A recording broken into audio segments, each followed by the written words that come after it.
নমস্কার, আমি শর্মিষ্ঠা। গল্পগুলি শোনাতে সব শ্রোতাদের স্বাগত জানাই। যারা চ্যানেলটি সাবস্ক্রাইব করেছেন, আমার সঙ্গে আছেন, তাদের সকলকে ধন্যবাদ জানাই। পাঠ করছি বাণী বসুর উপন্যাস ক্ষত্রবধূ। আজ পড়ে শোনাব দ্বিতীয় পর্ব। কুরু রাজপুরীতে প্রথম এই ধরনের উৎসব হচ্ছে। এই উৎসবের মধ্যে কোনো গ্লানির গল্প নেই, কোনো জোর জবরদস্তি, সমাজের নিয়ম বহির্ভূত বা ফিসফিস করে বলার মতো কোনো ঘটনাই নেই। প্রজন্মেই প্রথম শান্তনু পরিণত বয়সে গঙ্গা নামে এক অজ্ঞাত কুলশীলাকে বিবাহ করেছিলেন।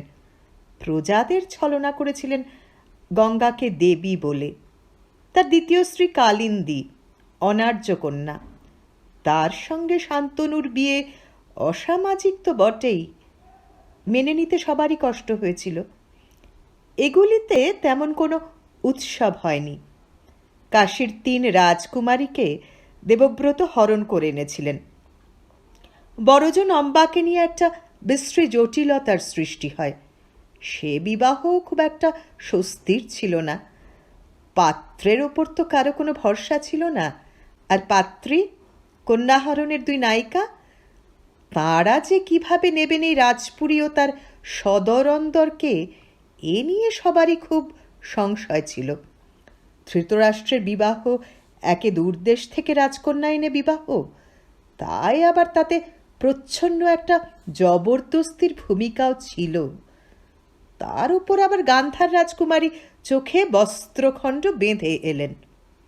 কোনো উৎসবটাই 16 আনা আনন্দের ছিল না। পাণ্ডু রাজার বিবাহ এ রাজবংশে 3 পুরুষের মধ্যে প্রথম অনাবিল আনন্দের উৎসব। প্রথমত বর রাজা স্বয়ং, একজন সবল রণক্ষম পুরুষ।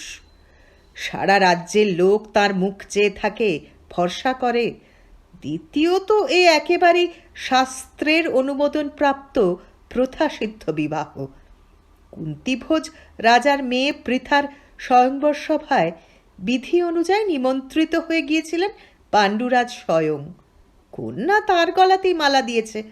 কোথাও কোনো মনোমালিন্য, যুদ্ধবিগ্রহ, আস্ফালন এসবের গল্প নেই। মসৃণভাবে সব হয়ে গিয়েছে। প্রচুর যৌতুক নিয়ে সুন্দরী রাজকুমারী হাসি মুখে নিজের বরণ করা বরের সঙ্গে রাজপুরীতে পা রেখেছেন। বাঁধ ভাঙা আনন্দের উৎসব হবে না সেখানে?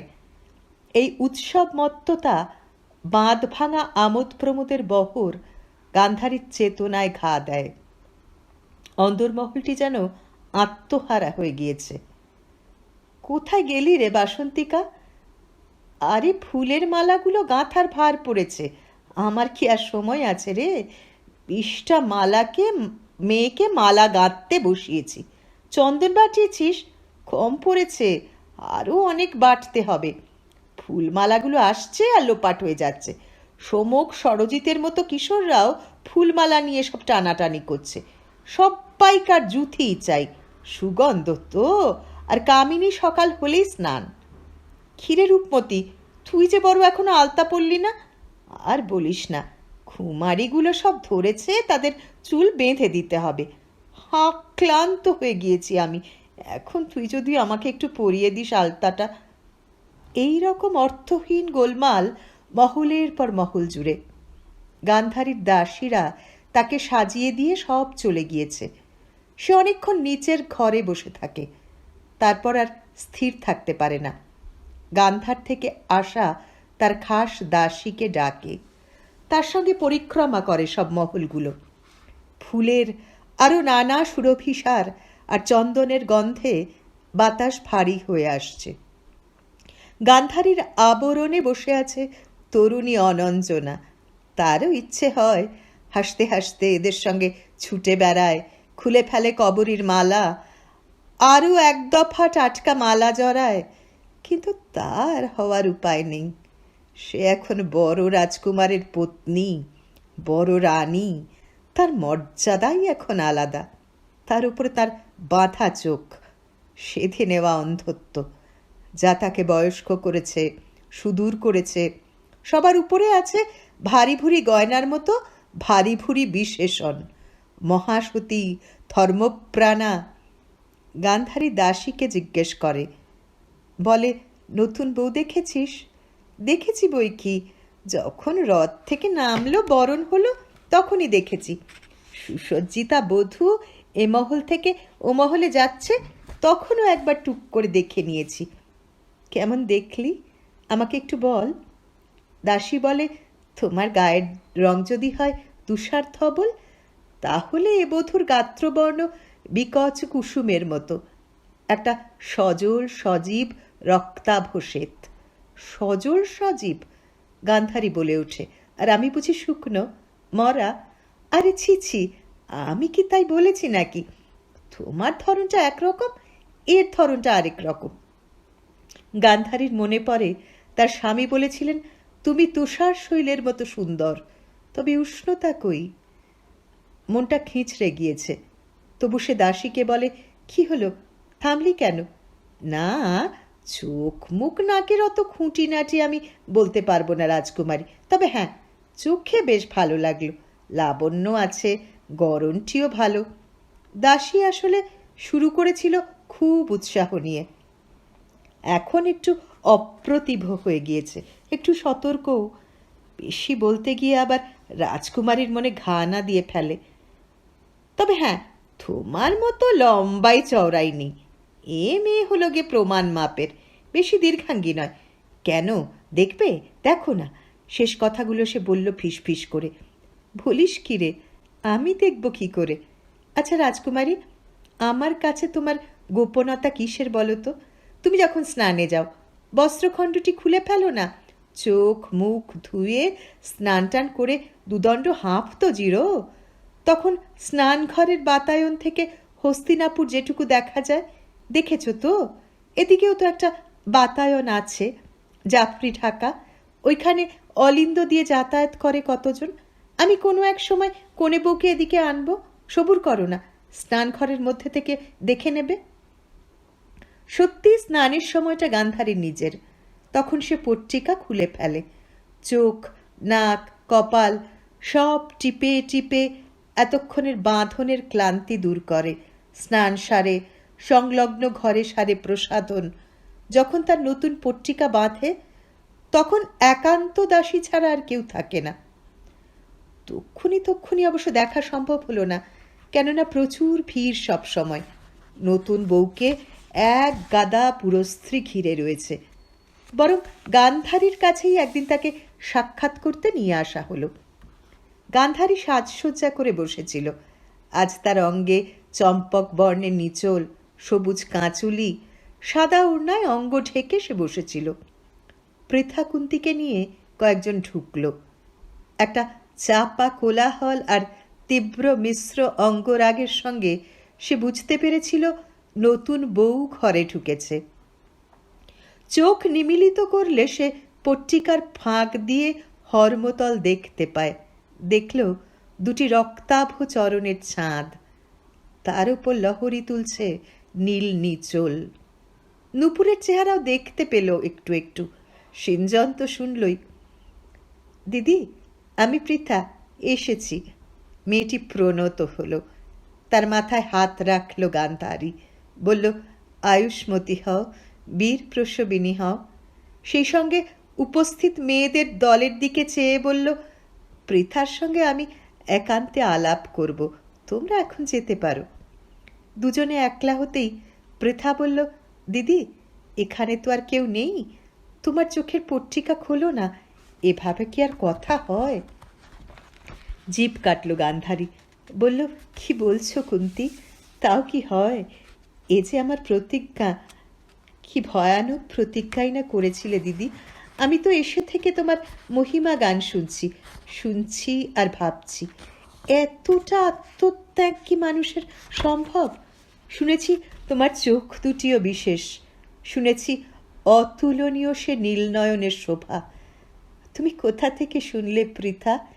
এদেশে তো কেউ আমার চোখ দেখতে পায়নি।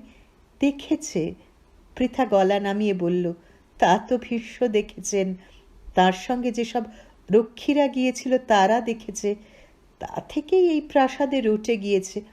তাছাড়া তোমার একান্ত দাসী, সে আমাকে বলেছে। বাইরে থেকে আর কি দেখছেন রানীমা? আমাদের গান্ধার কন্যা চোখ দুটি তো আর দেখেননি? দেবী সত্যবতী, মা অম্বিকা সবাই আমার কাছে দুঃখ করছিলেন, বলছিলেন গান্ধারী অত বুদ্ধিমতী মেয়ে হয়ে জন্মের মতো নিজে অন্ধ হলো, তার স্বামীকে দ্বিগুণ অন্ধ করে দিল। গান্ধারী গম্ভীরভাবে বলল, ওরা কি তোমাকে আমার পত্রিকা খোলার কাজে নিযুক্ত করেছেন? অপ্রতিভ কুন্তী বলে উঠল, এ মা, ছি ছি, এ কি কথা বলছো দিদি?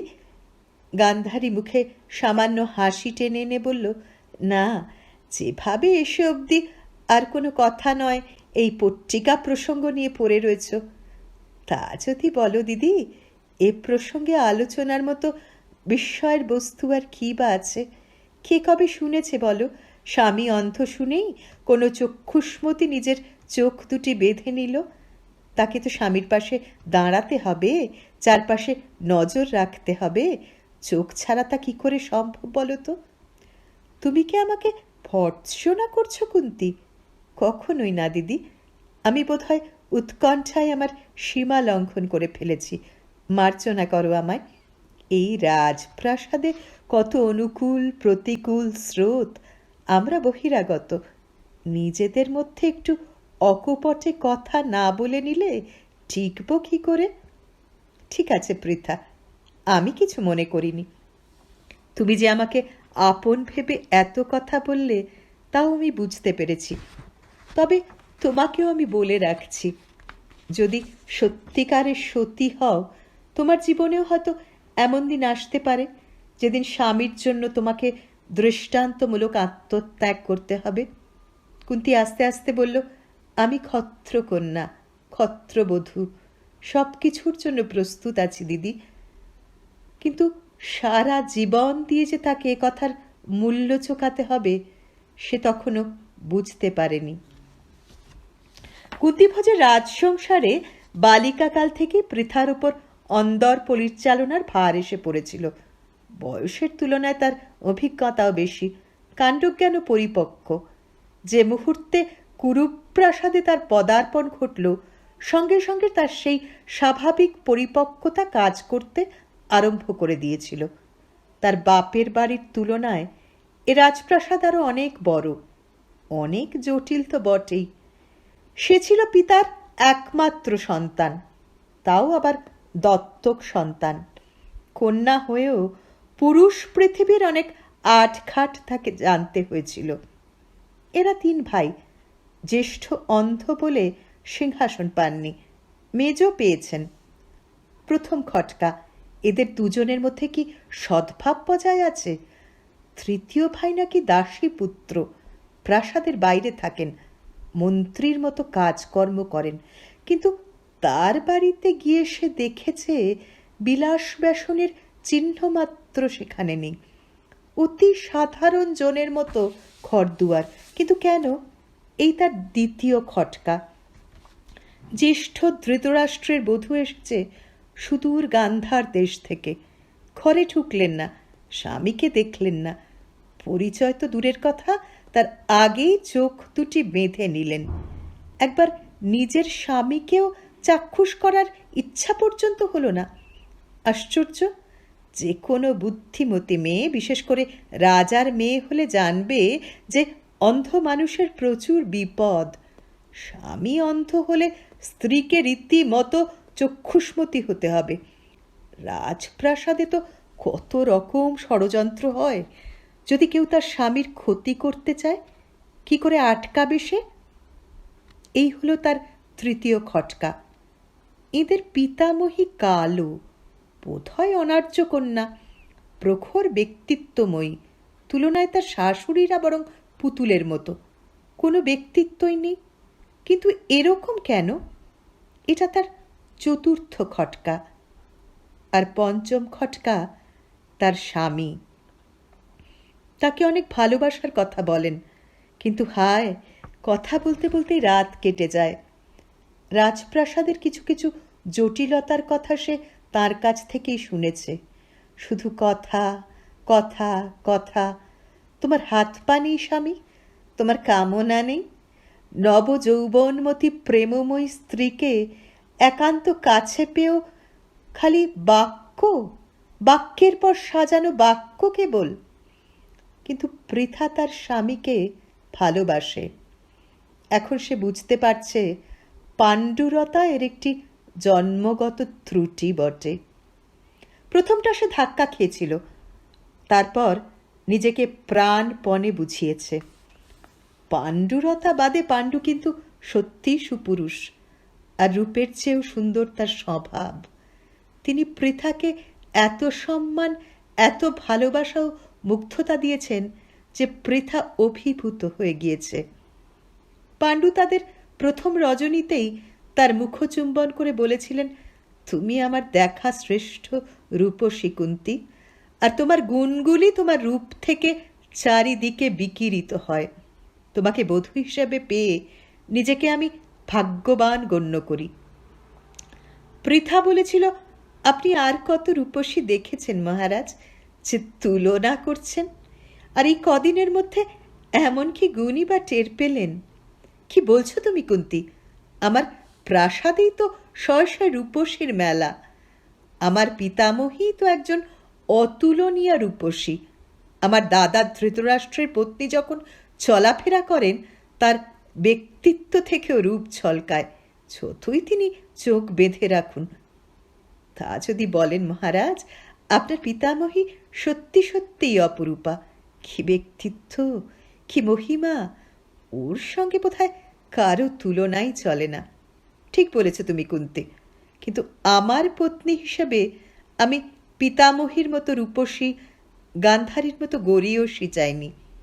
চেয়েছিলাম তোমার মতো আপন, তোমার মতো মধুর একজনকে। কুন্তী, তুমি আমার সঙ্গে কত কথা বলো, আমি বুঝতে পারি তোমার বুদ্ধির পরিধি কতখানি। অথচ কি সহজ স্বাভাবিক তার প্রকাশ। তুমি শুধু আমার পত্নী নও, তুমি আমার সখী, বন্ধুনি। তাকে গাঢ় আলিঙ্গন করেছিলেন মহারাজ। কিন্তু কেন কে জানে মিলন রাত্রি এখনো আসেনি। রাজসংসারের অন্দরমহল এখন জমজমাট। এতদিন প্রাসাদময় ছিল শুধু দাসী আর দাসী। সত্যবতী বড় একটা মহল ছেড়ে বেরোন না। অম্বিকা, অম্বালিকা এরা তো কিছুরই খেয়াল রাখে না। অন্দরে তাদের বিশেষ কোনো ভূমিকা নেই। কিন্তু দুই বধূ পরপর এসে যাওয়াতে বেশ জমকালো হয়ে উঠল সংসার যাত্রা। গান্ধারীর চোখ বাঁধা হতে পারে, কিন্তু সে সত্যবতী বা অম্বিকাদের মহলে যাতায়াত করে। কুন্তী সেটা তো করেই, তার উপর সত্যবতীর নির্দেশ মতো সে অন্দরের কাজও পরিচালনা করে। অনেক বেশি শৃঙ্খলা এসেছে এখন অন্দরের কাজকর্মে। কিন্তু সহসা যেন বিনা মেঘে বজ্রপাত হলো। কুন্তী শুনল জ্যেষ্ঠতাত ভীষ্ম পাণ্ডুর আরেকটি বিবাহ দেবেন বলে স্থির করেছেন। সেই উদ্দেশ্যে তিনি লোক লস্কর নিয়ে মদ্রদেশের উদ্দেশ্যে যাত্রা করেছেন। স্তম্ভিত হয়ে যায় কুন্তী। কাকে বলবে, কার কাছে গিয়ে নিজের দুঃখ জানাবে? ধীরে ধীরে সে গেল সত্যবতীর মহলে। দেবী, আরে কুন্তী, এসো এসো। তার কুশল জিজ্ঞাসা করল কুন্তী। আমি তো কুশলেই আছি, তোমার মুখখানি এমন শুষ্ক কেন?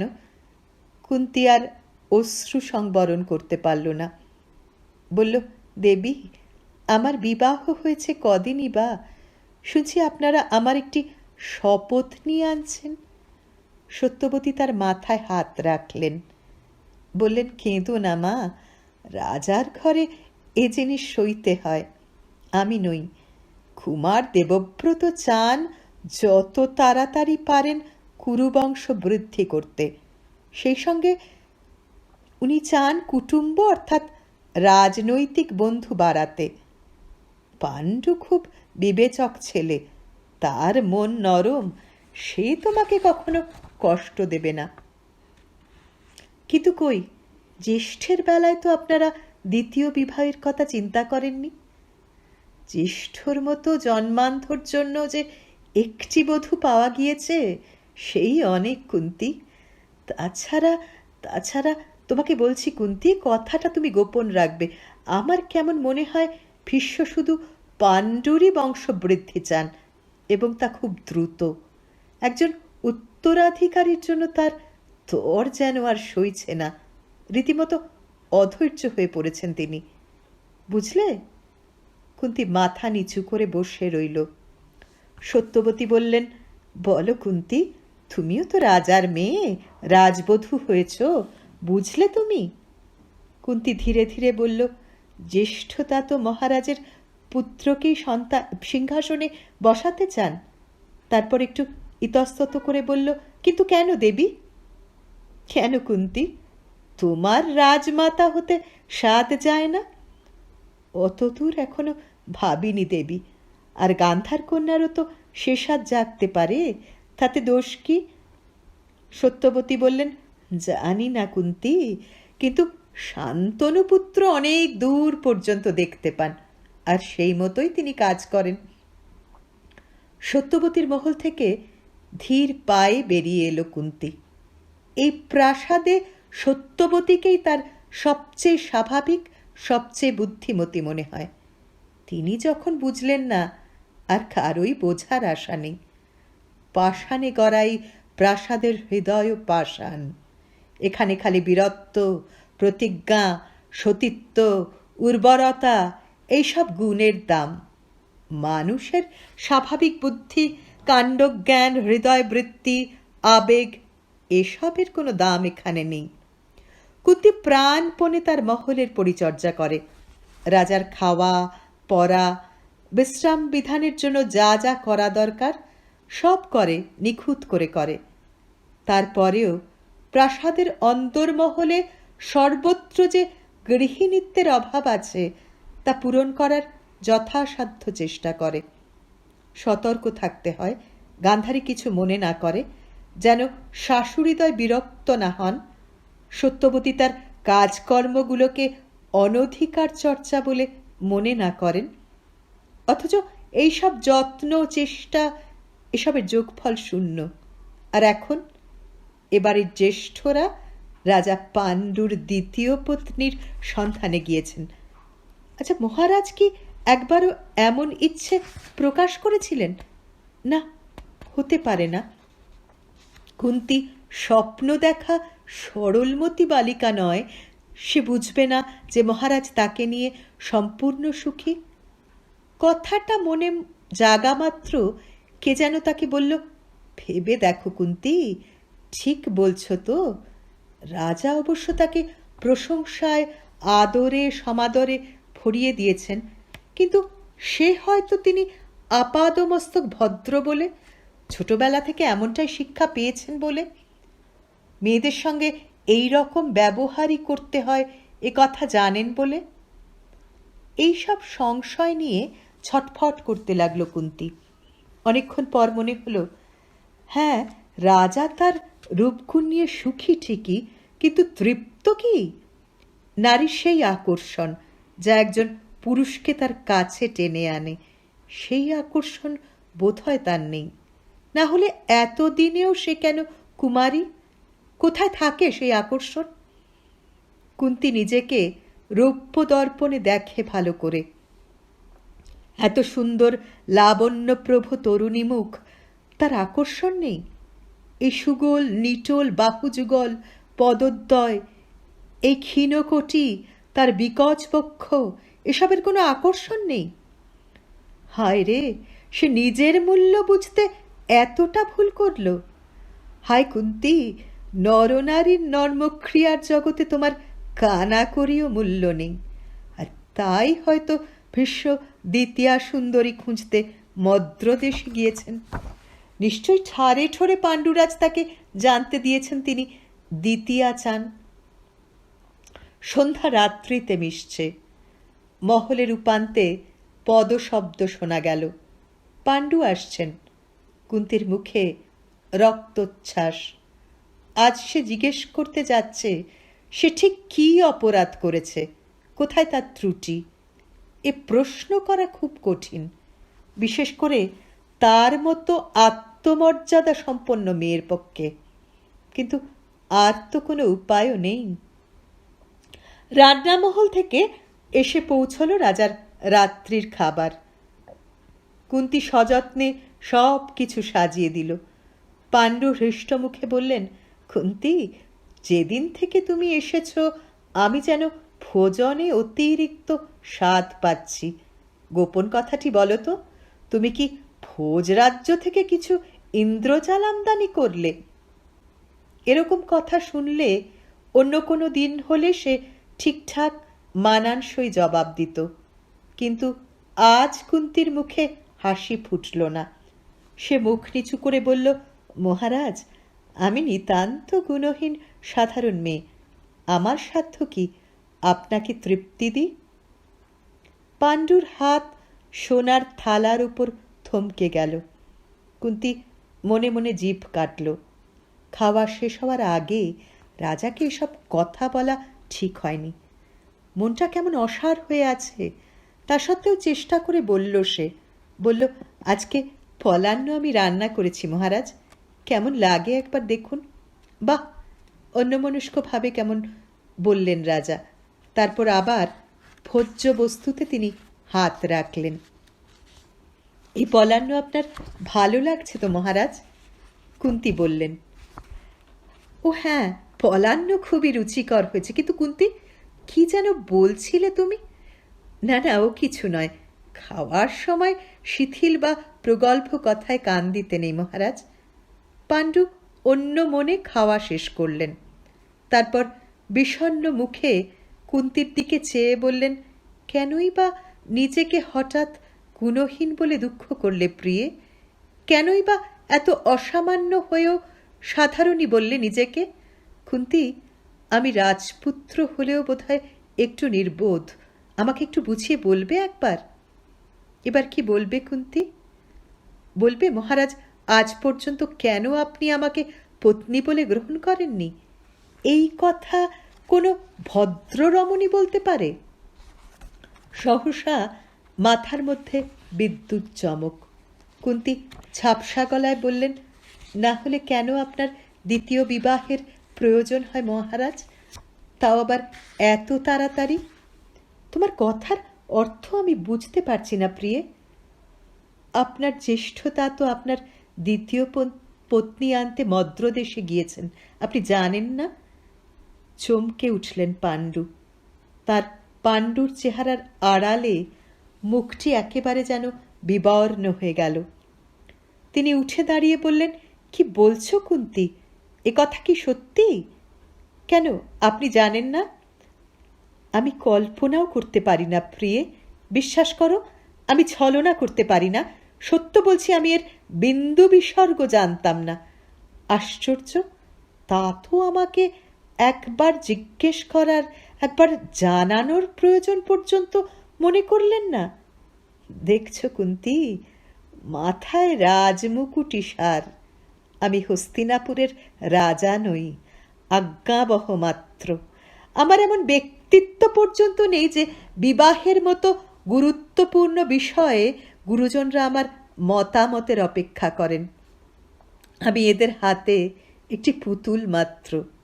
হায় ভগবান, তুমি আর কত পরীক্ষা আমার নেবে? সারা রাত পাণ্ডু এত অস্থিরভাবে এপাশ ওপাশ করতে লাগলেন যে কুন্তী নিজের সমস্ত অভিযোগ, সমস্ত দুঃখ ভুলে তাকে শান্ত করার চেষ্টা করতে করতেই সমস্ত রাত কাটিয়ে দিল। সারা রাত ধরে তাকে বুঝতে হলো পাণ্ডু সত্যিই এই দ্বিতীয় বিবাহ সম্পর্কে কিচ্ছু জানেন না। পাণ্ডু সত্যি ছলনা করতে অভ্যস্ত নন। পাণ্ডু হয়তোবা সত্যিই হস্তিনাপুরের রাজনীতির হাতে একজন ক্রীড়নক মাত্র, এবং দ্বিতীয় দ্বার পরিগ্রহের ব্যাপারে পাণ্ডু শুধু আপত্তি নেই, তিনি রীতিমতো আতঙ্কগ্রস্ত। কুন্তীর একান্ত দাসী তাকে জানালো তার এখনো সন্তান সম্ভাবনা হয়নি দেখে উদ্বিগ্ন দেবব্রত তাড়াহুড়ো করে পাণ্ডুর দ্বিতীয় বিবাহের জন্য একরকম ছুটে চলে গিয়েছেন। সত্যবতী নাকি কুন্তীর সতীন আনাতে বাধা দিয়েছিলেন। ভীষ্ম সে কথা কানেই নেননি। তিনি বলেন, পাণ্ডুর বাবারও তো দুটি বিবাহ ছিল, দুই রানীর মধ্যে কোনোদিনও তো কোনো মনোমালিন্য বা কোনো সমস্যা হয়নি। পাণ্ডুর দুই পত্নীও তেমনি পরস্পরের প্রতি সখী ভাব বজায় রেখে শান্তিতে থাকতে পারবে। অবিবাহিত অনভিজ্ঞ প্রৌঢ়র এই সিদ্ধান্তে সত্যবতী হাসবেন কি কাঁদবেন বুঝতে পারেনি, কিন্তু ভীষ্মর এমনই প্রতাপ যে সেই সিদ্ধান্ত মেনে নেওয়া ছাড়া আর কোনো উপায়ও নেই। অচিরেই সেই ভয়ঙ্কর দিন এলো। মদ্রদেশের শল্যরাজের অনুরা ভগ্নীকে নির্বাচন করলেন ভীষ্ম। তার বুদ্ধিকে তারিফ করতে হয়। মদ্ররাজের বোন সুন্দরী হওয়া সত্ত্বেও, যথেষ্ট বয়স হওয়া সত্ত্বেও আজও অবিবাহিত ছিল। এদের কুলের গোপনে কিছু অপযশ আছে। মেয়েরা অতিরিক্ত স্বাধীনা, অন্তঃপুরের শাসন শিথিল, সেই জন্যই কি প্রথম বধূর বেলায় ভীষ্ম সবই দেখেছিলেন, কুল শীল নীতি নিয়ম সবই পালন করেছিলেন। দ্বিতীয় বধূর বেলায় দেখে দেখে এমন মেয়ে বাঁচলেন যার বিবাহে কুলশীল সংক্রান্ত কিছু অসুবিধা আছে। সুতরাং সপত্নী আছে জেনেও শল্যরাজ কন্যাপণ দিয়ে ভগ্নীকে বিবাহের জন্য দিব্যি কুরুকুলে পাঠিয়ে দিলেন। মদ্রকন্যাও তেমন কোনো আপত্তি করেছেন বলে শোনা গেল না। কুরুপ্রাসাদে বিবাহ হলো। কুন্তী ছাড়া আর সব কুরুবধূরই এমন বিবাহ হয়েছে। সত্যবতী, অম্বিকা, অম্বালিকা, গান্ধারী প্রত্যেকেই প্রাসাদে এসেছেন। কুরুদের পুরোহিতই তাদের বিবাহ দিয়েছেন। মদ্র রাজকুমারীর সঙ্গে পাণ্ডুর বিবাহ হয়ে গেল। ভীষ্মর নির্দেশে পাণ্ডু মাদ্রির জন্য আলাদা মহল ঠিক করে দিলেন। আর সেই যে তিনি মাদ্রির মহলে ঢুকলেন, কুন্তী আর তার দেখাই পেল না। দিন যায় রাত যায়, কুন্তী তার নিজস্ব মহলে একা। আপন মনে ঘুরে ঘুরে ঘরের সাজসজ্জাগুলো ঠিকঠাক করে সে। নিজের মহল ছেড়ে অন্য কোথাও যেতে কেমন যেন বাধে। কে জানে চারিদিকে চাউর হয়ে গেল কিনা তার অক্ষমতা। কে জানে পুরস্ত্রীরা হাসাহাসি করছে কিনা। খুব তো অহংকার হয়েছিল ভোজকন্যার, খুব গৃহিণীত্ব ফলাতে গিয়েছিল। এখন কি হলো? সমূলে একেবারে উৎপাটন। আর গান্ধারীও নিশ্চয়ই হাসাহাসি করছে, মুখ বাঁকিয়ে বলছে তার একান্ত দাসীকে কুন্তীর স্পর্ধার কথা। পৃথা কুন্তীর মনে হচ্ছে সে এই প্রাসাদের পাষাণ হর্মে মাথা কুটে মরে যায়। তার হাহাকার ধ্বনিত প্রতিধ্বনিত হয়ে উঠবে পাথরের দেয়ালে ধাক্কা লেগে লেগে। তখন যদি সেই হাহাকারের তীব্রতা একবার মহারাজকে ছোঁয়। কিন্তু কিছুই হলো না। কুন্তীও ভাবে কাঁদতে পারল না, পাণ্ডুও ফিরে এলেন না। তখন কুন্তী বুঝতে পারল কোনো অজ্ঞাত কারণে সে হঠাৎ পরিত্যক্ত হয়েছে, যাকে বলে দুয়োরানি, এবং এভাবেই তার জীবন কাটবে। মনের মধ্যে তন্ন তন্ন করেও কোনো অবলম্বন খুঁজে পেল না কুন্তী ভোজকন্যা। নিদ্রাহীন মধ্যরাত্রে একটু ঢুল এসেছিল। সে হঠাৎ দেখল তার চৌকাঠে এক আবছায়া পুরুষ মূর্তি। পাণ্ডু নয়, কেননা পাণ্ডুর গায়ের রং অন্ধকারেও দেখা যায়। পুরুষ মূর্তি সৌম্য এবং সুন্দর, সারা অবয়বে একটা শান্ত সংযত ভাব, যেন কত জনের পূর্ণ ভরসার স্থল। কুন্তী উঠে বসল। না, তার ঘরের দ্বার বন্ধ। চৌকাঠে কেউ থাকলেও সে দেখতে পাবে না। কেমন একটা ঘোরের মধ্যে সে উঠল। শব্দ না করে দরজা খুলল। খাঁ খাঁ করছে অলিন্দ। দীপাধারে দ্বীপগুলি অনেক কি নিভে গিয়েছে। দরজায় জ্বলন্ত দ্বীপগুলি কোনো ছায়া পর্যন্ত ফেলেনি। কুন্তী আস্তে দরজা বন্ধ করে দিল। বুকের মধ্যেটা ধক ধক করছে। তার দেবর বিদুর। সে ঘুমের ঘোরে বিদুরকে দেখেছে। দীর্ঘদেহী, পেশল কিন্তু কৃশদেহশ্রী, মুখমণ্ডল প্রশান্ত, একটা মৃদু প্রসন্নতা সব সময় যেন মুখে বিরাজ করছে। একে সে প্রথম লক্ষ্য করেছিল স্বয়ংবর অনুষ্ঠানের পরেই। পাণ্ডুর গলায় মালা দেওয়ার পর শঙ্খধ্বনি উঠল। সঙ্গীরা তাকে বিবাহ মণ্ডপে নিয়ে গেল। রাজার সঙ্গে ঠিক তার পাশে পাশে প্রবেশ করলেন বিদুর। দেখে তার সঙ্গে সঙ্গেই মনে হয়েছিল ইনি রাজার ভাই না হয়েই যান না। কিন্তু রাজার তুলনায় তার পোশাক কিছুই না। শুভ্র বসন, একটি হালকা গৈরিক উত্তরীয়, গলায় মুক্তোর লম্বা মালা, কানে হালকা সোনার বীরবৌলি, আর হাতে সরু বালা, আর একটি ফুলের মালা ছিল। কিন্তু এমন একটা প্রসন্নতার দ্যুতি তাকে ঘিরেছিল, এমন একটা স্থির প্রত্যয়ের ভাব, এমন আত্মবিশ্বাস যে কুন্তির সঙ্গে সঙ্গে তার উপর ভরসা জন্মেছিল। মনে হয়েছিল রাজার যদি কোনো সমস্যা হয় তাহলে বিদুর আছেন, তার উপর নির্ভর করা যায়, কারণ তিনি তো শুধু ভাই নন, তিনি বন্ধুও। সেই মাঝ রাতে কুন্তি বন্ধ ঘরের মধ্যে দু হাতে মুখ ঢেকে আকুল হয়ে কাঁদতে লাগলো। রাজা নন, বিদুর কি রানীর ভরসাস্থল হতে পারবেন তাহলে? বিদুর, বিদুর, শুনেছি তুমি নাকি পাণ্ডুর সহবীর্য ভাই, কিন্তু দাসী পুত্র তুমি। অগাধ বিদ্যা, বুদ্ধিমত্তা ও কাণ্ডজ্ঞান থাকলেও তাই বিদুর তুমি রাজা নও। কিন্তু এই মুহূর্তে আমার মনে হলো রাজা হওয়া বোধহয় তোমার মতো পুরুষকেই মানায়। কোনো বিষয় তোমার বাড়াবাড়ি নেই, স্থিতধী মানুষ তুমি, প্রাজ্ঞ তুমি, অপরের সুখে সুখী হতে জানো, অসীম তোমার দায়িত্ববোধ। কোনো বিবাহিত স্ত্রীকে তুমি এমন করে পরিত্যাগ করার কথা ভাবতেও পারো না। মানুষকে, মানুষের হৃদয়কে তুমি সর্বোচ্চ মূল্য দাও। পাণ্ডু যখন বিবাহের পর বিদুরের সঙ্গে নববিবাহিত পত্নীর আলাপ করাচ্ছিলেন, তখন কুন্তি দু চোখ মেলে রাজার ভাইটির দিকে তাকিয়েছিল। দুজনের চোখাচোখি হয়েছিল।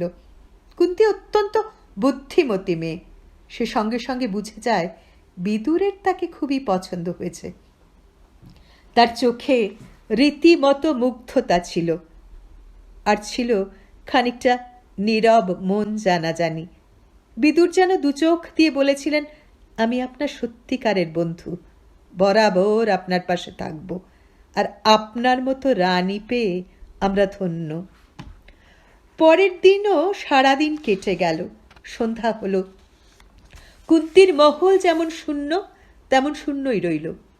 অবশেষে যখন সে সমস্ত হৃদয় দিয়ে অনুভব করল পাণ্ডু আসবেন না, একটা ধূসর চাদরে নিজেকে মুড়ে পেছনের ফটক দিয়ে বেরিয়ে গেল। একটি বিশাল চত্বর, তার একদিক থেকে শুরু হয়েছে প্রাসাদের কানন, আর একদিক থেকে ছোট্ট একটি বাড়ি, তার ভেতরে দ্বীপ জ্বলছে। বিদুরের কুটির এটি। এখানে বিদুর থাকেন এবং তার জননী। কম্প্রবক্ষে দরজায় আঘাত করে কুন্তি। কয়েক মুহূর্ত, তারপরেই দরজা খুলে গেল। প্রদীপ হাতে স্বয়ং বিদুর। কুন্তি তার ঘোমটা খুলে ফেলল। ধূসর চাদরের মধ্যে শুধু ফুটে রইল সুন্দর বিষণ্ণ একটি মুখ। আপনি রানী? বিদুর সবিস্ময় বলে উঠলেন। আসুন আসুন, ভেতরে আসুন। আমাকে একটু ডেকে পাঠালেন না কেন? আমি চলে যেতাম। কুন্তি মনে মনে বলল, আমি আপনাকে ডেকে পাঠাই, আর সারা অন্দরের কৌতূহল মুখর হয়ে উঠুক আর কি। সে মুখে কিছু বলল না, খালি বিদুরের পিছু পিছু প্রবেশ করল তার পাঠকক্ষে। মেঝেতে জল চৌকি, দুপাশে দুটি প্রদীপ জ্বলছে। চৌকির ওপর কিছু গ্রন্থ। বিদুর পুঁথি নকল করছেন। মুখে কথা ফুটছে না। রুদ্ধ কণ্ঠে কুন্তি বলল, মহারাজের সংবাদ কিছু জানেন? বিদুর জানেন, অথচ জানেন না। জানেন পাণ্ডুর আরেকটি বিবাহ হয়েছে, কিন্তু পুরুষের সহজাত বুদ্ধিহীনতায় তাকে গুরুত্ব দিতে চান না। পাণ্ডুর প্রথমা স্ত্রীর তাতে যে কি প্রতিক্রিয়া হতে পারে সে নিয়ে তিনি ভাবেন না। ভাবা যে দরকার তাই হয়তো বোঝেন না। পুরুষ বোঝে নিজের কাজ আর নিজের প্রবৃত্তি। তার বাইরেও যে একটা আবেগের, অভিমানের পৃথিবী আছে, তা বোঝে না পুরুষ। নাই যদি বুঝবে, তবে তুমি বিদুর কেন রাজপ্রাসাদের ভোগবিলাস ছেড়ে এই কুটিরোপম গৃহে একলা বাস করো। আমার তো মনে হয় এ যেমন একদিক থেকে তোমার নীতিবোধ, আরেক দিক থেকে তোমার অভিমানেরই নিশানি। কিসের অভিমান তোমার বিদুর? লোকজনে পরিপূর্ণ ধনদৌলতের আকর ওই প্রাসাদেই তো তুমি বড় হয়ে উঠেছ। তবে কুন্তি জানে না বিদুরকে যতদূর সরল মনে করছে তিনি তার কিছুই নন। তিনি সরল ঠিকই, কিন্তু সংসারের জটিলতাকে পুরোপুরি বুঝেই তার এই সরলতার সাধনা। উপরন্তু তিনি কূটনীতিক, কারো গোপন কথা তিনি ফাঁস করেন না। বহু গোপন সংবাদ তার মগজে বন্দি থাকে। কুন্তিকে দেখা মাত্র ডিপ্লোম্যাট বিদুর বুঝতে পেরেছেন কেন কুন্তি এসেছে। সে বিদুরকে পাণ্ডুর ঘনিষ্ঠতম ভাই ও বন্ধু বলে চিনেছে সেই বিবাহের প্রথম দিনটি থেকে। তাই পাণ্ডুর মনের খবর জানতে তার বিদুরকে দরকার। কুন্তি ধরা গলায় বলল, এই কি আমার প্রাপ্য ছিল? দুজনের দৃষ্টি ছড়িয়ে যায়। কুন্তি তাকিয়ে আছে ঘরের মধ্যে সামান্য আসবাবের দিকে। জলচৌকি, আসন, জলের কলস, তাক, তোরঙ্গ, তাকিয়ে আছে, কিন্তু দেখছে না কিছুই। একদৃষ্টে কোনো পুরুষের দিকে চেয়ে থাকা যায় না, তাই চোখ পড়েছে সব খুঁটিনাটির দিকে। বিদুরের দৃষ্টি পড়েছে বিষণ্ণ সুন্দর একটি মুখশ্রীর ওপর। কেন কে জানে, প্রথম দিন থেকে একে তার খুব আপন লাগে। সেও যেন খানিকটা তাঁরই মতো, চরিত্রে, চিন্তায়। তার দৃষ্টি ছড়িয়ে যাচ্ছে বাতায়নের বাইরে বসন্ত হাওয়ায় আন্দোলিত প্রকৃতিতে। তিনি মনুষ্যচক্ষে দেখতে পাচ্ছেন পাণ্ডুর বিশ্বস্ত বিধ্বস্ত মূর্তি। বিদুর, আমি অক্ষম, তুমি বোঝার চেষ্টা করো, আমি অক্ষম। তিনি বোঝার চেষ্টা করলেন কুন্তি ঠিক কি বলতে এসেছে। সে কি পাণ্ডুর অক্ষমতার কথা জেনে গিয়েছে? কিন্তু একজন তরুণী কিভাবে সে কথা বলবেন বিদুরের মতো একজন যুবককে? কদিনই বা হয়েছে আমাদের বিবাহের, এরই মধ্যে শপথনীর। ভেতরে ভেতরে উৎকণ্ঠা মুক্তির একটা শ্বাস ফেললেন বিদুর কুন্তির কথা শুনে। বললেন, দেবী, আমি জ্যেষ্ঠ তাতকে অনেক নিষেধ করার চেষ্টা করেছি, কিন্তু তিনি এমন তাড়াহুড়ো করে বেরিয়ে গেলেন, বংশধরের জন্য তিনি মরিয়া হয়ে উঠেছেন। আমার কি আরও একটু সময় পাওয়া উচিত ছিল না? নিশ্চয় উচিত ছিল দেবী। আমরা কেউই সত্যি বুঝতে পারছি না ওর এমন তারা কেন। শ্বাস ফেলে কুন্তি বলল, তাছাড়া এখন আর এসব কথা বলে লাভই বা কি? সুন্দরী মদ্রকুমারী এসে পরিবারভুক্ত হয়ে গিয়েছে। মহারাজ এখন তার মহলেই থাকেন, আমি আর তার দেখা পাই না। একটু চমকে উঠলেন বিদুর। এ খবরটা তার জানা ছিল না। পাণ্ডুকে এত হৃদয়হীন বলেও তিনি জানতেন না। তবে কি রাজবৈদ্যের ওষুধে কিছু কাজ হচ্ছে? মনে মনে আশায় অধীর হয়ে উঠলেন বিদুর।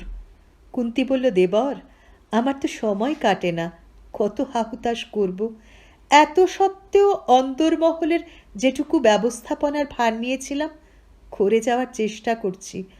গৃহকর্ম, রন্ধন, অতিথি সেবা, চিকিৎসা, পিতৃগৃহে অনেক কিছুরই পাঠ নিয়েছি। শুধু রাজনীতির কিছু জানি না। অথচ রাজনীতির আবর্তের মধ্যেই তো এসে পড়েছি। আজ বসন্ত সন্ধ্যায় দুই সতীনে মিলে রাজার সঙ্গে রং খেলবো বাসনা ছিল। কই, আমার ভাগ্যে তা আর ঘটল না। কেন কেন কুমার? বিদুর বললেন, বিশ্বাস করুন, কেন এমনটা ঘটল আমি জানি না, ভবিতব্য, তাছাড়া আর কি। কিন্তু আপনি এখনই নিরাশ হয়ে কোনো সিদ্ধান্ত নিয়ে ফেলবেন না। কারণ ছাড়া কোনো কার্য হয় না এই জগতে। এর পেছনে কোনো হেতু অবশ্যই আছে।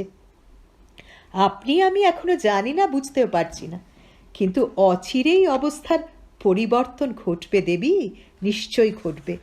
তাছাড়া মহারাজ পাণ্ডুকে আমি যতদূর চিনি তিনি এরকম মানুষ নয়। কিন্তু আপনি রাজনীতির কথা কি যেন বলছিলেন? আপনারা মনে করেন আমি অনেক কিছু জানি, আমি বিদুষী। সেই ভুল আমি ভেঙে দিচ্ছি কুমার। আমি রাজনীতি বা বৃত্তিশাস্ত্রের কিছুই জানি না।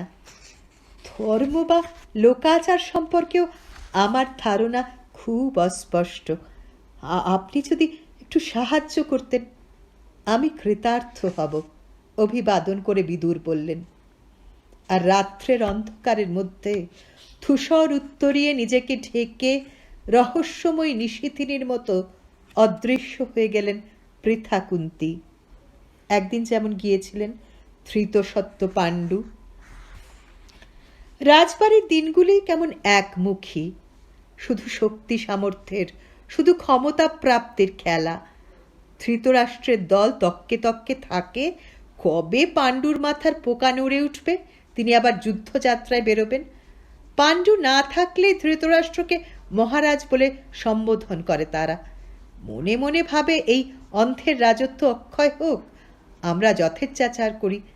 বললেই অবশ্য হয় না, ভীষ্ম আছেন, বিদুর আছেন, কিন্তু অন্থ রাজার অনুমতি পেলেই অনেক রকম লুটপাট করা সহজ হয়। ভীষ্ম বিদুর বড় বড় ব্যাপারে নির্দেশ দেন, নির্দেশ মানা হচ্ছে কিনা সেসব দেখাশোনা করেন। কিন্তু ধৃতরাষ্ট্র খুশি হয়ে কোনো পাত্র বা মিত্রকে কয়েকশো স্বর্ণমুদ্রা দিতে চাইলে বা গলা থেকে রত্নালঙ্কার খুলে দিতে চাইলে তারা তো না করতে পারেন না। ধৃতরাষ্ট্রের সম্মান যাতে অক্ষুণ্ণ থাকে সেদিকেও তো তাদের নজর রাখতে হয়। ধৃতরাষ্ট্রকে এইভাবে ঠকানো সহজ, একটু চাটুতা করলেই তিনি গলে যান। তার আড়ালে এরা কেউ কেউ যে তাকে নিয়ে ক্রূর তামাশা করে তা জানার কোনো উপায় পর্যন্ত তার নেই। ভীষ্ম বিদুর প্রমাদ গোনেন, কারণ তারা এই প্রতারক ও চাটুকারদের মুখভাব দেখতে পান। তাদের মতলব ধরে ফেলতেও তাদের দেরি হয় না। আড়ালে কে কী করছে এ বিষয়ে তাদের নিযুক্ত দূতেরা অনেক খবরাখবর দেয়। দুজনেই ভাবেন ধৃতরাষ্ট্র তো মাত্র কিছুদিন রয়েছেন পাণ্ডুর পরিবর্ত হিসেবে, পাণ্ডু এলেই সব ঠিক হয়ে যাবে। পাণ্ডু কখনো ভীষ্মের নির্দেশ অমান্য করেন না, চাটুবৃত্তিও তিনি একেবারে পছন্দ করেন না। কিন্তু পাণ্ডু মাদ্রির সঙ্গে বিবাহের 13-14 দিনের মাথায় আবার দিগ্বিজয় বেরিয়ে গেলেন। আর এই সময় মাদ্রি বেরিয়ে এলো তার মহল থেকে। সে রীতিমতো সুন্দরী, লাস্যময়ী, তার উপর আবার সংসার যাত্রায়, বিশেষত বিবাহ, প্রেম এইসব ব্যাপারে বেশ অভিজ্ঞ। মাদ্রি বেরিয়ে একবার সত্যবতীকে আরেকবার অম্বিকা অম্বালিকাকে প্রণাম করতে গেল। তারপর গান্ধারীর কাছে যাওয়ার আগেই চলে গেল কুন্তির মহলে। কুন্তির প্রধানা দাসী ভাগ্যে তাকে একটু আগে থেকেই খবরটা দেওয়া হয়েছিল, না হলে পাণ্ডুর যুদ্ধযাত্রায় বড় বিষণ্ণ ছিল কুন্তি। মাদ্রির মহল থেকে বেরিয়ে কুন্তির কাছে এসেছিলেন পাণ্ডু, জানান তিনি দিগ্বিজয় যাচ্ছেন। কুন্তিকে তিনি কোনো কথা বলার অবকাশ দেননি। মাদ্রি আসছে শুনে কুন্তি নিজেকে প্রস্তুত করল, মুছে ফেলল মুখ থেকে বিষণ্ণতার শেষ আভাসটুকু। সতীন যেন মনে না করে সে ঈর্ষান্বিত কিংবা অসন্তুষ্ট, সে বড় লজ্জার বিষয়। মাদ্রি আসতেই তাকে সাদরে হাত ধরে উচ্চাসনে বসালো কুন্তি, দাসীদের পানীয় আনতে হুকুম দিল। মাদ্রি বলল, দিদি তুমি আমার উপর রাগ করনি তো? কুন্তি শুধু হাসল, কিছু বলল না। না, শুনছিলাম তোমার সঙ্গে বিবাহের পর বেশি দিন যায়নি, হঠাৎ মহারাজের আমার সঙ্গে বিবাহ হয়ে গেল। রাজাদের ঘরে রাজনীতির খাতিরে এমনটা হয়েই থাকে, কুন্তি বলল, একটু হাসারও চেষ্টা করল। তখন মাদ্রি তাকে একটি বিস্ফোরক প্রশ্ন করে বসল, বলল, দিদি তোমাকে একটা গোপন কথা জিজ্ঞেস করি, তুমি কিন্তু কিছু মনে করতে পারবে না। শেষ পর্যন্ত তুমি আমি তো একই নৌকার সওয়ারি। কুন্তির কথার ধরনে কুন্তি খুব অস্বস্তি বোধ করছিল মাদ্রির কথার ধরনে, কিন্তু বলল, বলো কি বলবে। মাদ্রি নিচু গলায় বলল, মহারাজের সঙ্গে তোমার মিলন সুখের হয়েছিল দিদি। সতর্ক গলায় কুন্তি বলল, হ্যাঁ, হবে না কেন? তুমি ঠিক কি জানতে চাইছো মদ্রকন্যা? না, এটুকুই যা তোমাকে জিজ্ঞেস করলাম। দিদি আমার অভিজ্ঞতা ভালো নয়। রাজা আমাকে নানাভাবে প্রবোধ দেওয়ার চেষ্টা করেছেন, কিন্তু সেসবই ছলনা। আমার সঙ্গে তার মিলন সম্পূর্ণ হয়নি। ভেতরে ভেতরে চমকে উঠল কুন্তী। মাদ্রি আরো ফিসফিস করে বলল, দিদি, আমার ধারণা হয়েছিল রাজার পৌরুষে কোনো ঘাটতি আছে। এখন তোমার কথা শুনে মনে হচ্ছে তা হয়তো নাও হতে পারে। হয়তো অত অল্প দিনের ব্যবধানে তোমাকে ফেলে আমার কাছে যেতে হলো, তো হয়তো তার মন মানছিল না। কোনো উত্তর দিতে পারল না কুন্তী। হতবুদ্ধি হয়ে বসে রইল। মাদ্রি অনেক কথা বলে যাচ্ছিল। দিদি, মহারাজ যাতে আমার উপর বিমুখ না হন দেখো। আমি শুনেছি রূপ ছাড়াও তোমার অনেক গুণ আছে। রাজা নিশ্চয়ই তোমার গুণমুগ্ধ, কিন্তু আমিও তো তার পত্নী। আমার প্রতি তিনি যেন কোনো অধর্ম না করেন। মাদ্রি বলে যাচ্ছিল। কুন্তীর কানে প্রায় কিছুই প্রবেশ করছিল না। সে ভেতরে ভেতরে পাষাণ হয়ে যাচ্ছিল। এ তো এক বিস্ফোরক প্রশ্ন শুধু নয়, বিস্ফোরক আবিষ্কারও। মাদ্রিকে একসময় বিদায় দিল কুন্তী। নিজের মনের কথা কিছুই বলল না, অথচ তার কথাগুলো শুনে নিল। যতই লাস্যময়ী হোক, স্বাধীনা বা প্রখরা হোক, মদ্রকুমারী মোটামুটি সরল স্বভাবের, এ কথা স্বীকার করতেই হয়। সে যে তার প্রতি বিদ্বিষ্ট নয়, বোনের মতো দেখবে তাকে, এবং মহারাজের প্রণয় যে তার সঙ্গে ভাগ করে নিতে সে রাজি, এমন সব বলে মাদ্রিকে সান্ত্বনা দিতে কুন্তীর কোনো অসুবিধাই হলো না। কিছুদিনের মধ্যেই ফিরে এলেন পাণ্ডু। প্রচুর ধন রত্ন নিয়ে ফিরলেন। দুই স্ত্রীকে অলঙ্কারে ভরিয়ে দিলেন। মাকে দিলেন, পিতামহীকে, জ্যেষ্ঠ তাতকে ও বড় ভাইকে। তারপর দুদিনও কাটল না, কেমন অস্থির হয়ে মৃগয়ায় চলে গেলেন। রাজার বিরহের দিনগুলোয় মাদ্রি কুন্তী আরো অন্তরঙ্গ হলো। প্রতিদিন একটা সময় সে কুন্তীর মহলে আসে ও গল্পগাছা করে। খুব মিশুকে মানুষ মদ্রকুমারী। গলগল করে তার এতদিনের জীবনের নানা কথা অকপটে কুন্তীকে বলে যায়। আমি কিন্তু তোমার মতো শান্ত শিষ্ট নই দিদি। ঘোড়ায় চড়ে বন প্রান্তর চষে বেরিয়েছে এতদিন। আমার একটা দস্যি মেয়ের দলই ছিল। একসঙ্গে আমরা শিকার খেলেছি, আবার প্রণয় খেলাও খেলেছি অনেক। কত অনুরাগী ছিল আমার। এতদিন অবিবাহিত থাকার কথাই নয় আমার। রাজবংশের মেয়ে, কুল শীল ছাড়া তো শল্যরাজ কিছু বুঝবেন না। কুন্তী সতর্ক গলায় বলে, তোমার কি অনেক প্রণয়ী ছিল? তোমাকে চুপি চুপি বলছি দিদি, রাজাকে বা রাজবাড়ির কাউকে যেন বলে দিও না তুমি। অনেক অনেক প্রণয়ী আমার। তাদের সঙ্গে কত মান অভিমান, কপট ক্রোধ, কপট প্রণয়ের খেলা খেলেছি। প্রণয়ের আমি সব জানি।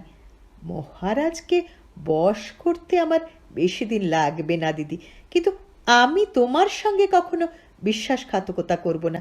বিশ্বাস করো দিদি। প্রগল্ভ তরুণীর কথা শুনে কুন্তী হাসবে না কাঁদবে ভেবে পায় না। মাদ্রি তার থেকে বয়সে একটু বড়ই হবে, কিন্তু আচার আচরণে এখনো ছেলে মানুষ। মহারাজ যতদিন প্রবাসে রইলেন, কুন্তীর প্রথম লাভ এই, মাদ্রির মতো এক বন্ধু পাওয়া। আর দ্বিতীয় লাভ হলো বিদুরের কাছে রাজনীতি শিক্ষা আর বিদুরের সঙ্গ। মহারাজ সম্পর্কে সংশয়ের অসহনীয় দহন নিয়ে যখন বিদুরের কাছে পাঠ নিতে বসে সে, মনে হয় যেন শীতল জলে অবগাহন করে উঠল। খর গ্রীষ্মের এক শেষ বেলায় শোনা গেল মৃগয়া ফেরত পাণ্ডুরাজ আসছেন। আসছে তার অনুচর, সহচর, শিবির বাহকেরা। তার মানে পাণ্ডু এবার মৃগয়ার পাঠ চুকিয়ে দিয়ে ফিরে আসছেন। রাজারা সাধারণত কোনো বনে গিয়ে আগে শিবির ফেলেন। শয়ন শিবির, রন্ধন শিবির, বিশ্রাম শিবির। তারপর সেই শিবিরগুলিকে কেন্দ্র করে বেরিয়ে পড়েন শিকার খেলতে। অনুচররা তার সঙ্গে কেউ কেউ থাকে, বাকিরা ছড়িয়ে পড়ে।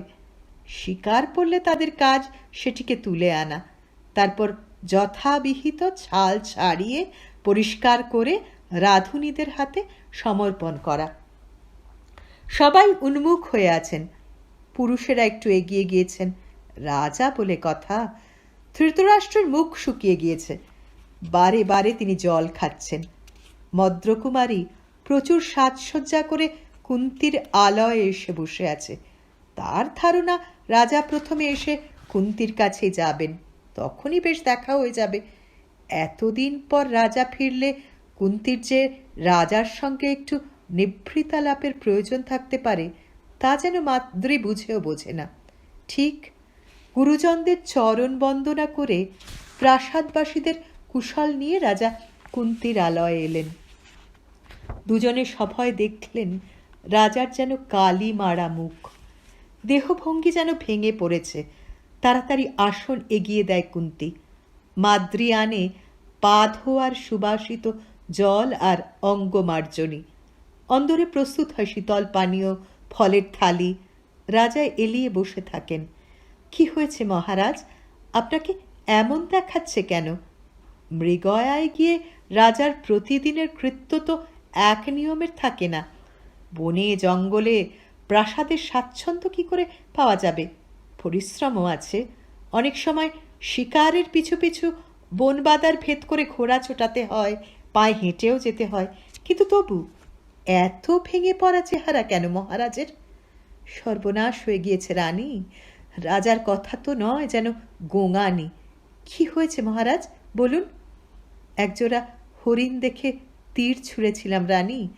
হরিণটি মানুষের রূপ ধরে কাঁদতে লাগলো, মাথায় জটা, বিলাপ করে বলতে লাগলো, আমি হরিণ নই, কিমিন্দম মুনি। হরিণী আমার স্ত্রী। দুজনে হরিণ হরিণীর রূপ ধরে আনন্দে বিহার করছিলাম। তুই আমাকে মেরে ফেললি? এত বড় স্পর্ধা তোর? পত্নীর সঙ্গে মৈথুনের সময় তোরও মৃত্যু হবে। বলতে বলতে দুহাতে মুখ ঢাকলেন পাণ্ডু। পাংশু মুখে মাদ্রিও মুখ ঢাকল। আশেপাশে বিশেষ কেউ ছিল না। আড়াল থেকে কেউ কেউ শুনছিল ঠিকই। শিউরে উঠে কানে হাত দিল সবাই। কি অভিশাপ, কি সর্বনেশে অভিশাপ! ভীষ্ম শুনলেন, বিদুর শুনলেন, কানে গেল সত্যবতী ও অম্বিকা অম্বালিকার। শুনলেন ধৃতরাষ্ট্র, গান্ধারী। ধৃতরাষ্ট্র দুহাত কোচলে গান্ধারীকে বললেন, এই একরকম ভালোই হলো, বলো আমাদের পুত্র এই সিংহাসনে বসবে। গান্ধারী বললেন, রাজা এ আপনার কিরকম কথা? আপনার ছোট ভাই বেচারি এত বড় একটা অভিশাপ নিয়ে বাড়ি এলো, আপনি আনন্দ করছেন কেন? গান্ধারী, তুমি রাজমাতা হতে চাও না? কেন চাইব না, কিন্তু সব কিছুরই একটা প্রকার পদ্ধতি আছে। আমি কখনোই চাইব না পাণ্ডু নিষ্পুত্রক থাকুন। ভীষ্ম বিদুরের দিকে চাইলেন।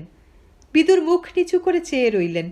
অম্বিকা অম্বালিকা তাদের যতটুকু চোখের জল ছিল সবটুকু ফেলে বুক ভাসিয়ে কাঁদলেন।